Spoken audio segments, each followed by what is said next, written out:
എന്താണ് ഇവിടെ? ട്രെയിൻ പോകാൻ സമയമായി. സ്റ്റേഷനിൽ പോയാൽ ടിക്കറ്റ് ഒന്നും ഇനി കിട്ടൂല. ആണോ? ഇവിടെ നമ്മുടെ ഒരു പയ്യന്റെ കടയുണ്ട്, അവിടെ പോയാൽ നമുക്ക് ടിക്കറ്റ് കിട്ടും. വാ പെട്ടെന്ന് വാ.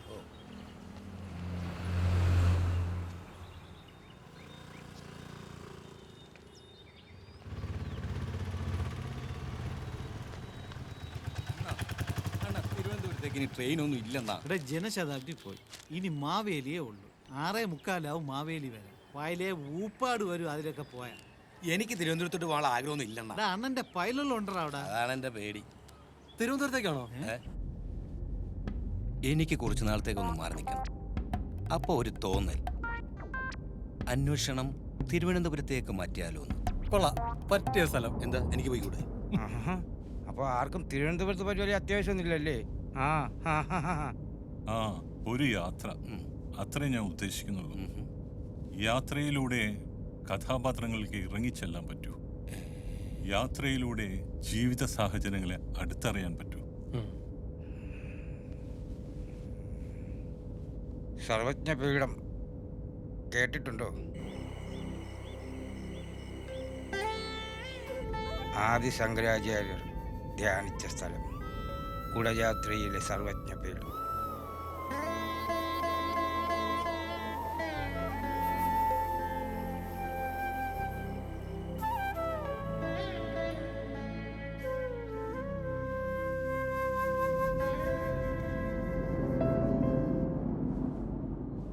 ദൈവവിശ്വാസം ഉണ്ടോ? ഉണ്ട്. ദൈവവിശ്വാസം മാത്രം പോരാ ലക്ഷ്യത്തിലെത്താൻ. അതിന് ഉറച്ചൊരു മനസ്സുണ്ടായിരിക്കണം, പിന്നെ ഏകാഗ്രത. അതിന് രണ്ടിനും പറ്റിയ സ്ഥലമാണ് കുടജാത്രി.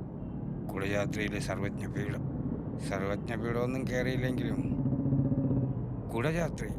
മഞ്ഞുമൂടി കിടക്കുന്ന മലനിരകൾ, ഏതൊരാളുടെയും ഭാവനകളെ ഉണർത്തുന്ന ഒരു അന്തരീക്ഷം. Really a fantastic place. ആഹാ, കൊള്ളാലോ. ഇൻവെസ്റ്റിഗേഷന് പറ്റിയ സ്ഥലം. വേറെ തിരക്കൊന്നും ഇല്ലെങ്കിൽ നമുക്ക് ഈ യാത്ര മൂകാംബികയിലോട്ടാക്കിയാലോ? പോവാണെങ്കിൽ പോവാം. ഞങ്ങൾക്ക് തിരുവനന്തപുരത്ത് പോകണം. ഞങ്ങളോ? സാറിന് മനസ്സിലായില്ലേ? ഭാമ കയറാനുണ്ടെന്ന്, പൊന്നാനിന്ന്. Phone phone. നിങ്ങൾക്ക് മാനേഴ്സ് ഇല്ലേ? ഇല്ല. മറ്റുള്ളവരുടെ മൊബൈൽ നോക്കിയിരിക്കാൻ. ചേടാ, നിന്റെ ഫോണിന് ഡ്രസ്സ് മാറിയായിരുന്നു. എന്റെ പൊന്ന് സാറേ, നല്ലൊരു ഫോൺ കണ്ടപ്പോ ഞാനും നോക്കിയപ്പോ അതില് വാട്സപ്പിൽ ഒരു പെണ്ണിന്റെ പേര് ഭാമ. മെസ്സേജ് നോക്കിയപ്പോ ഒളിച്ചോട്ടം. പിന്നെ കണ്ടത് അതെ, ഭാമ. അവൾ എന്റെ കാമുകിയാ, ഞാൻ കെട്ടാൻ പോകുന്ന പെണ്ണ്. അവൾക്ക് ഞാനല്ലാതെ വേറെ ആരും ഇല്ല. പ്രേമിച്ചു കഴിഞ്ഞാൽ പിന്നെ അച്ഛനമ്മമാരൊന്നും ഇവർക്ക് ആരും അല്ലല്ലോ. ഏയ്, അതൊന്നുമല്ല. She's an orphan. എന്ന് വെച്ചാ അനാഥയാണ്. അപ്പൊ താൻ എന്ത് ചെയ്യുന്നു? ഞാൻ ടെക്നോ പാർക്കില്ല. എന്റെ വീട്ടുകാർ സമ്മതിക്കത്തില്ല ഭാമയെ കല്യാണം കഴിക്കാൻ. കൂട്ടുകാരും കൂട്ടു നിൽക്കില്ല. പോകാൻ പറയടാ, നീ ആ പെൺകുട്ടിയെ വിളിച്ചിറക്കി കൊണ്ടുപോവാ. ഞാൻ നടത്തി തരാടാ നിങ്ങളുടെ കല്യാണം. അല്ല, അതെ, അതാ ഞാനിപ്പോ ചെയ്യാൻ പോണേ. ഭാമ ഇപ്പൊ പൊന്നാനി വരും. എനിക്ക് ട്രെയിൻ മിസ്സായി. അല്ലായിരുന്നെങ്കിൽ ഇന്നത്തെ ജനശതാബ്ദിക്ക് ഞാൻ കോഴിക്കോടൊന്നും അവള് തിരൂരൊന്നും കയറിയാണ്. എടാ, ഒളിച്ചോടുമ്പോഴെങ്കിലും കൃത്യസമയത്ത് വരണ്ടേടാ. എന്നിട്ടിപ്പോ എന്താ പ്ലാൻ? പൊന്നാനിന്ന് ഭാമയെ വിളിച്ചോണ്ട് തിരുവനന്തപുരത്ത് ഏതെങ്കിലും ഒരു അമ്പലത്തിൽ പോയി ഞങ്ങൾ താലി കെട്ടും. പിന്നെ വീട്ടുകാരും കൂട്ടുകാരും ആരും ഇല്ലെങ്കിലും ഞങ്ങൾ ജീവിക്കും. Very good. അതാണത്വം. പിന്നെ ഇപ്പോഴത്തെ പിള്ളേരൊന്നും മോശക്കാരല്ലല്ലോ. അവര് നമ്മളെയൊക്കെ അഡ്വാൻസ്ഡ് ആണ്. അപ്പോ ഇയാളുടെ പേരെന്താ? കണ്ണൻ. നല്ല ബെസ്റ്റ് പേര്, കണ്ണൻ. കള്ളക്കണ്ണൻ. അപ്പൊ കണ്ണാ, നിങ്ങളുടെ കല്യാണം നമ്മൾ നടത്തി തന്നാലോ? എന്താ പക്ഷേ? പിന്നെ അല്ലാതെ എല്ലാവർക്കും സമ്മതമാണെങ്കിൽ, ഒരുമിച്ച് നിൽക്കാമെങ്കിൽ ഈ കല്യാണം നമുക്ക് നടത്തി കൊടുക്കാം. അതെ, എനിക്കും ഒരു ചേഞ്ച് വേണം, ഒരു നല്ല സ്റ്റാർട്ടിങ് വേണം. മാഷ് പറഞ്ഞ പോലെ ഏകാഗ്രത വേണം. മാഷിന്റെ ആഗ്രഹം പോലെ മൂകാംബികയിലും തുടങ്ങാം തീർത്ഥാടനം. പിന്നെ തോമസ് സാറിനും എഴുതാൻ പറ്റിയൊരു മൂടുണ്ടാകും അവിടെ കുടജാത്രിയിൽ. പിന്നെ ഈ കണ്ണന്റെയും ഭാമയുടെയും കല്യാണവും നടത്തി കൊടുക്കാം മൂകാംബികയിൽ. ആഹാ, എന്നാ പിന്നെ ഞാനും എന്റെ ഇൻവെസ്റ്റിഗേഷൻ മൂകാംബ ചെയ്യാൻ തുടങ്ങാം.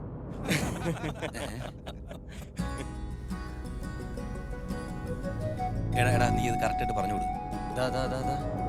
മെസ്സേജ് രാമനെന്ത് തോന്നുന്നു?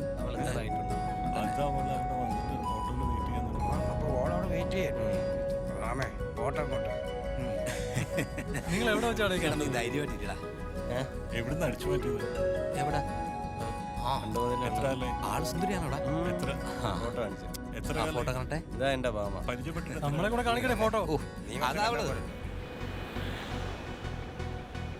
പ്രണയം പൂക്കും വഴികളിൽ തനിയെ നീ എന്നരികിൽ വന്നു,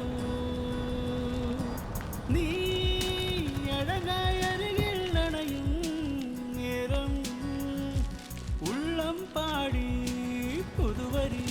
അപ്പൊ ഇനി മൂകാംബിക. അങ്ങകലെ മേഘമലയിൽ പോയിടാം, പാറിപ്പോയിടാം, പൂമലയിൽ പുതുമഴ നനയാൻ പോയിടാം.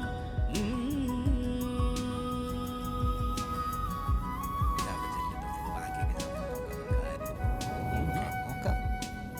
പിന്നല്ലാതെ അതിനാണാ ഉം.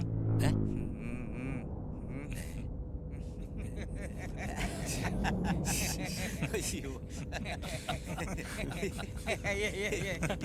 എവിടെയായിരുന്നു രണ്ടും?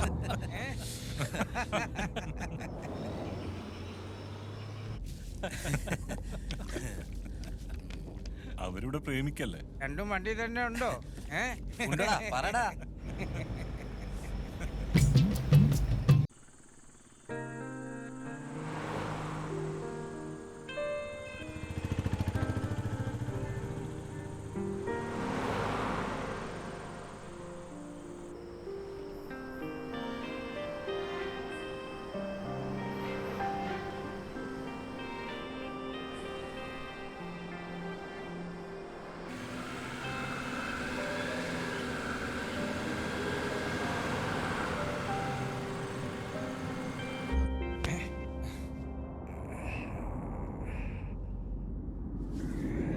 അല്ല വിറ്റ. റാം എവിടെ എത്തി? കാസർഗോഡ് കഴിയാറായി ചേട്ടാ. കാസർഗോഡ് കഴിഞ്ഞു. ചേട്ടൻ അരിഷ്ടം കുടിച്ചുറങ്ങിപ്പോയതല്ലേ? അരിഷ്ടോ? അടി.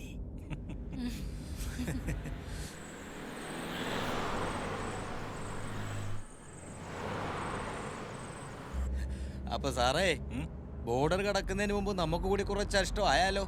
ദേ, ഒരു പെൺകുട്ടി നമ്മുടെ ഒപ്പമുള്ള കാര്യം എപ്പോഴും ഓർമ്മ വേണം കേട്ടോ. ചേട്ടന്മാർ എൻജോയ് ചെയ്തോ, ഞാനിരിക്കുന്ന കാര്യാക്കണ്ട. ആ, ഡയറക്ടർ സാർ കഴിക്കുന്നുണ്ടോ? ഏയ്, അമ്പലത്തിൽ പോകാനുള്ളതല്ലേ. അതിനിപ്പോ എന്താ, മൂകാംബി എത്തുമ്പോ പുലർച്ചയാവും. ഇറങ്ങി സൗകര്യയിലൊന്ന് മുങ്ങി വരുമ്പോ എല്ലാ കെട്ടും വിടും അല്ലേ? ആ, ഏയ്, അത് മാത്രമല്ല ചേട്ടാ, ഡ്രൈവ് ചെയ്യണ്ടേ. അതിനെന്താ, കണ്ണേട്ടൻ ഡ്രൈവ് ചെയ്യല്ലോ. ലൈസൻസ് ഒക്കെ ഉണ്ടടേ. ആ, കണ്ണേട്ടൻ നല്ല എക്സ്പേർട്ട് ഡ്രൈവർ അല്ലേ? ആഹാ. എന്നാ പിന്നെ അടുത്ത് കാണുന്ന ബാർ നോക്കി ചവിട്ടിക്കോ. ഒന്ന് പോടും. ഈ ബാറിലൊക്കെ പോയി കഴിഞ്ഞാൽ ഒരുപാട് സമയവും. അതും ഈ പെൺകൊച്ചിനെയൊക്കെ വെച്ചിട്ട് ബാറിൽ പോവാനോ? No, never. ഇയാള്. ഏതെങ്കിലും ബിവറേജ് ഷോപ്പ് നോക്ക്. ആഹാ. 4 ഡിസ്പോസിബിൾ ഗ്ലാസ് വാങ്ങിയാൽ പോരെ. കണ്ണനും ഭാമയും ഫ്രണ്ട് സീറ്റിലിരിക്കുന്നു, നമ്മൾ ബാക്കിലിരുന്ന് കഴിക്കുന്നു. എന്തോ ഭാമേ, ഓക്കെ അല്ലേ? ഓക്കെ. ആ, അങ്ങനെ പറ.